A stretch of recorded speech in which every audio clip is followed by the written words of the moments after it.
O Hotel del Mar está situado en pleno centro do Paseo Marítimo de Silgar. Este é un dos 5 establecementos hoteleiros de Sanxenxo que se viron beneficiados dunha liña de axudas da Xunta para a mellora da eficiencia enerxética. Teño que dicir que aquí en Sanxenxo, 5 locales, foron os que recibiron unha subvención global, os 5 de 670.000 euros, que é unha cantidade moi importante para o concello máis importante e máis turístico de Galicia. Desa cantidade total, 150.000 euros foron para este hotel de 2 estrelas. O establecemento atopase aínda nestes momentos cos derradeiros retoques da súa reforma, na que se apostou, entre outras cousas, por unha nova iluminación eficiente ou o cambio de ventás para un maior illamento. Hemos hecho lo que era el antiguo salón social del hotel, lo hemos renovado completamente, nos hemos adaptado a las condiciones que nos daba la Xunta para reformar, para mejoras energéticas, etcétera, etcétera.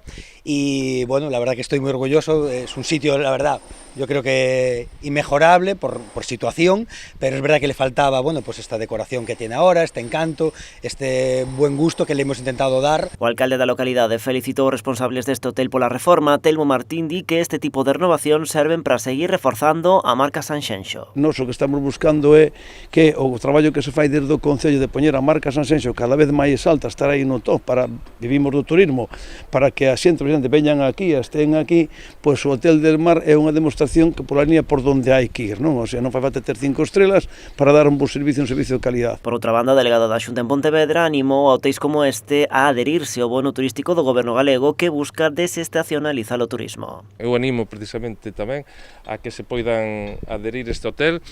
É para, digamos, utilizar en temporada baixa a partir do 5 de setembro hasta o 25 de decembro e, polo tanto, eu creo que é unha forma desde a Xunta de Galicia de tratar de desestacionalizar xunto cos concellos o turismo. Esta iniciativa turística permite a cada persoa descargar 2 bonos de 150 euros dos que a Xunta asumirá o 40%.